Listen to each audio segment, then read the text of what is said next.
Mình đang giới thiệu với các bạn cách làm món cá ngừ kho măng nhút các bạn ạ. Cá ngừ này mình cũng phải rửa qua bằng nước muối đi các bạn ạ.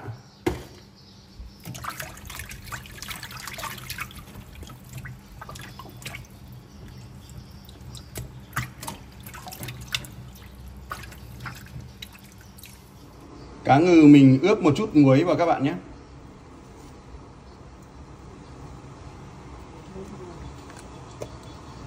Bột ngọt, gia vị.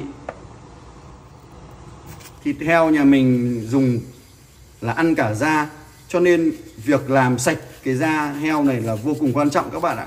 Làm thật sạch các bạn nhé.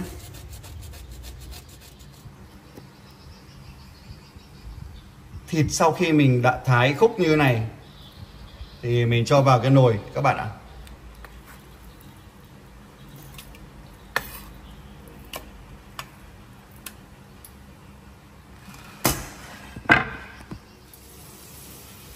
Chúng ta chiên trước tiên là cho cá vào để chiên các bạn nhé.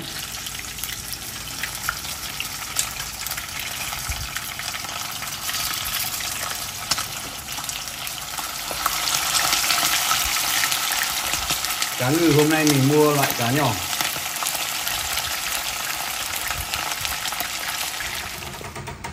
Mình đang giới thiệu với các bạn cách làm món cá ngừ kho măng nhút các bạn ạ. Đây là loại măng của vùng Tây Nguyên. Các tỉnh vùng Tây Nguyên như Gia Lai, Đắk Lắk, Kon Tum đều có giống măng này các bạn ạ. Hương vị rất là ngon. Hôm nay mình muốn hòa quyện được hương vị của núi rừng Nam Trung Bộ và hương vị của biển khơi. Đó là món cá ngừ các bạn ạ. Các bạn thấy màu nó còn óng ánh lên không? Cá tươi đấy các bạn ạ.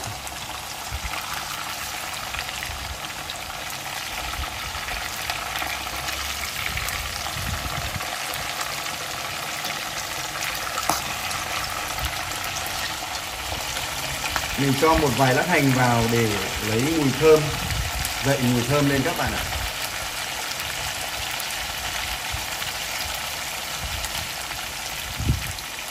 Cá rất tươi.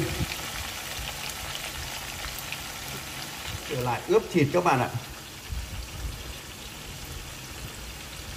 Cho một chút mắm, gia vị đầy đủ vào các bạn nhé. Một chút mì chính hay còn gọi là bột ngọt, muối hầm,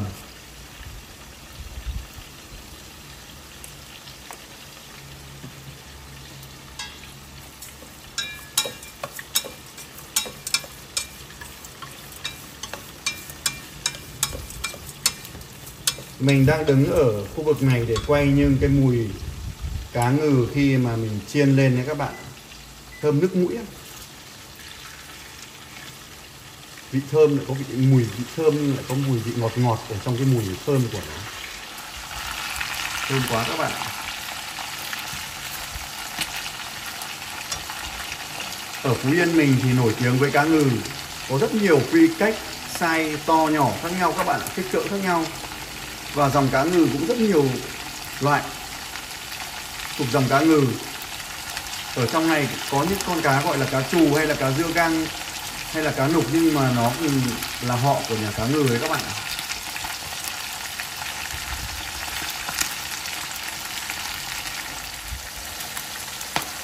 Thơm lắm các bạn ạ. Mình rán cá 9 cái mặt các bạn ạ.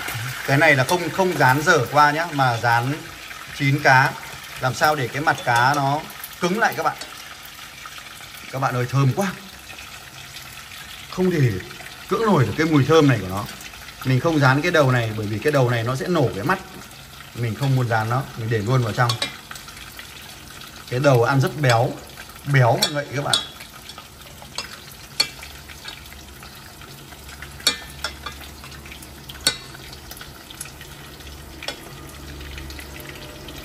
Nguyên liệu rất đơn giản, gia vị cũng rất là sẵn có, không rườm rà, không cầu kỳ các bạn ạ.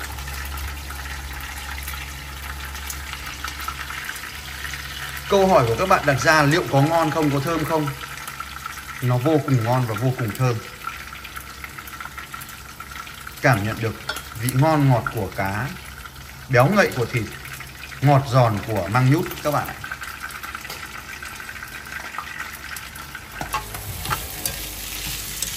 Mình cho măng nhút vào đảo qua đi các bạn nhé.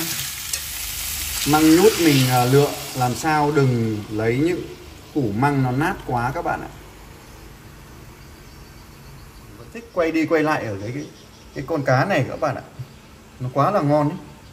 Thường thì cá biển, với những ai ăn cá biển không quen thì nghĩ rằng cá biển có mùi tanh và mùi ngái khi mình chế biến ấy.